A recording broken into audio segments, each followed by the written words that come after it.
শ্যামলীর হাতের ঝাল মাংসকে মাথায় হাত দিয়ে ফেলে অনিকেত। হ্যাঁ বন্ধুরা, এমনটাই দেখতে পারবেন কোন গোপনে মন ভেসেছে ধারাবাহিকের আগামী পর্বগুলোতে।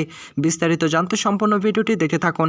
এদিকে অনিকেত তো শ্যামলীকে ছাড়া কোথাও যাবে না, তাই অনিকেত ডিসিশন নিয়েছে যে করেই হোক অনিকেত শ্যামলীকে এই বাড়ি থেকে নিয়ে যাবে। কিন্তু শ্যামলী অনিকেতের সঙ্গে যেতে চায় না, তাই নতুন একটা ফোন দিয়ে আটকে যাতে শ্যামলী অনিকেতকে এই বাড়ি থেকে তাড়াতে পারে। অনিকেত শ্যামলীকে বলে, আপনি যাই কিছু করুন না কেন আমি এই বাড়ি থেকে যাব না না না।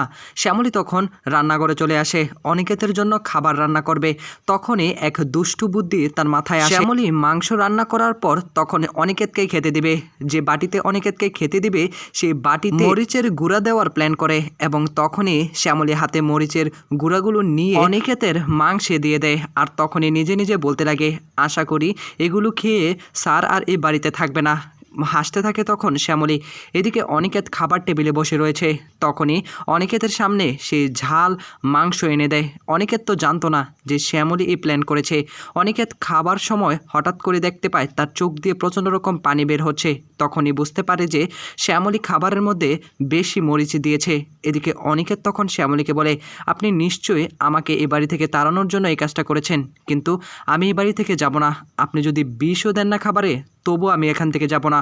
যা শুনে তখন শ্যামলী অনিকেতের দিকে তাকিয়ে থাকে। অনিকেতের দিকে তাকিয়ে তখন শ্যামলী মনে মনে বলতে লাগে, এত কিছু করে তাহলে কী লাভ হলো? স্যার যেহেতু এই বাড়ি থেকে যাবে না, কি করব এখন তাহলে? তো বন্ধুরা, এই ছিল আপডেট।